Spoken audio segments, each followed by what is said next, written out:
সুস্থ, সুন্দর, স্লিম, আকর্ষণীয় ফিগার। এই সুস্থ দেহের মূলমন্ত্র হলো সঠিক খাবার। তাই সবুজ শাক পাতা খেয়ে খুব সহজেই আপনি ধরে রাখতে পারেন আপনার তারুণ্য।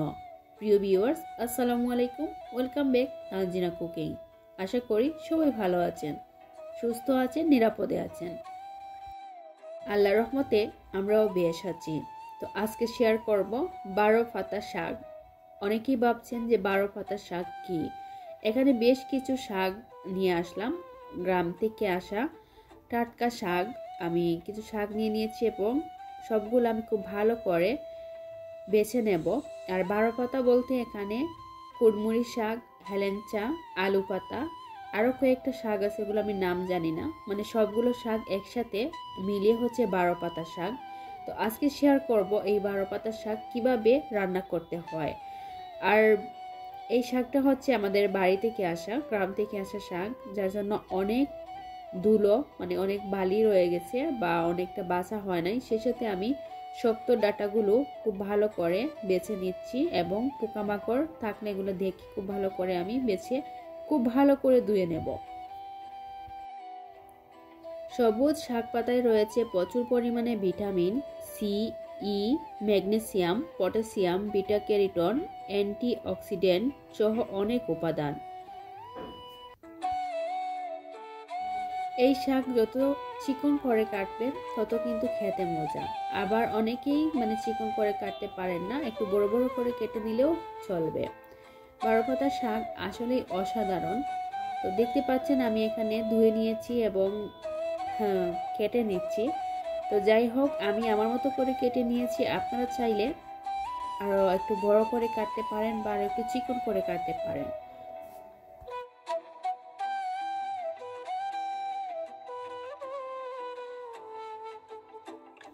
তো আমি আমার মতো করে কেটে নিয়েছি। আপনারা আসলে দেখতেই পাচ্ছেন আমি কিভাবে কেটে নিয়েছি। তো কি লাগবে আমার এই শাকটা ভাজি করতে চলুন দেখে নিই। লাগবে কিছু পেঁয়াজ কুচি, রসুন কুচি, আর কিছু কাঁচামরিচ কুচি, আর লাগবে পেঁয়াজ পাতা। যদি আপনাদের কাছে থাকে তাহলে দেবেন, আর যদি না থাকে স্কিপ করতে পারেন। তো আমি একটা ফ্রাই প্যান নিয়েছি। ফ্রাই প্যান নিয়ে আমি পরিমাণ মতো তেল দিয়ে দিচ্ছি। তেল দেওয়ার পর তেলটা হালকা গরম হয়ে আসলে দিয়ে দেব রসুন কুচি। রসুন কুচিটা হালকা ভেজে নেব, তারপর দিয়ে দেব পেঁয়াজ কুচি। একে একে আমি সবগুলো মশলা একসাথে দিয়ে খুব ভালো করে ভেজে নেব।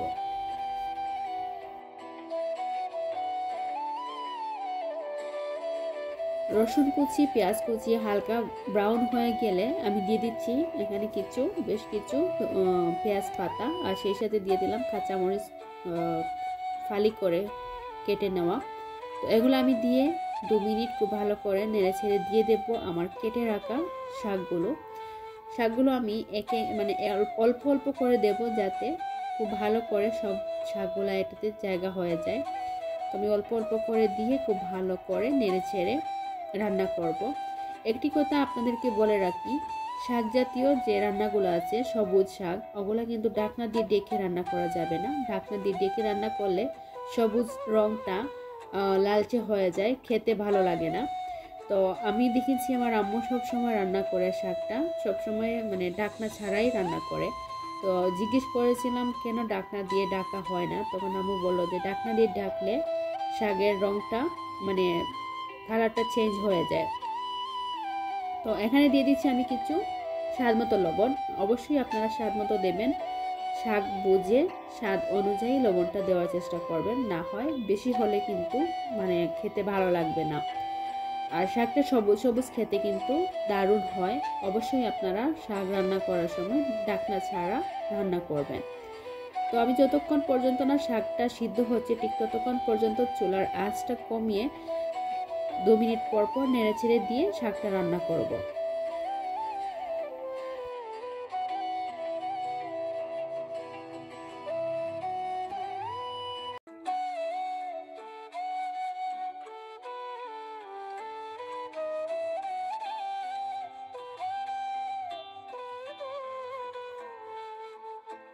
এই শাকটা রান্না করতে আমার সময় লেগেছে প্রায় 10 মিনিট।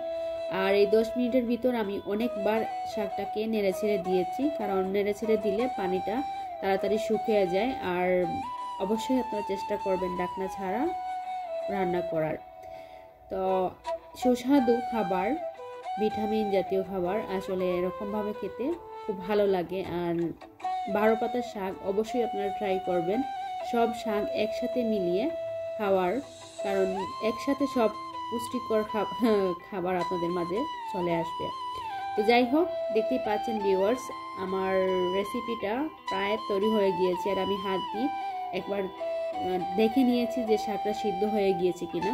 শাক সিদ্ধ হয়ে যাওয়ার পর আমি চুলা থেকে নামিয়ে নিয়েছি। দেখতেই পাচ্ছেন শাকের কালারটা কিন্তু একদম সবুজ রয়েছে। আপনারা যদি দেখে রান্না করতেন ওইটা কালারটা চেঞ্জ হয়ে যেত, লালচে লালচে কালারটা হয়ে আসতো, কিন্তু শাকটা খেতেও তেমন একটা সুস্বাদু হতো না।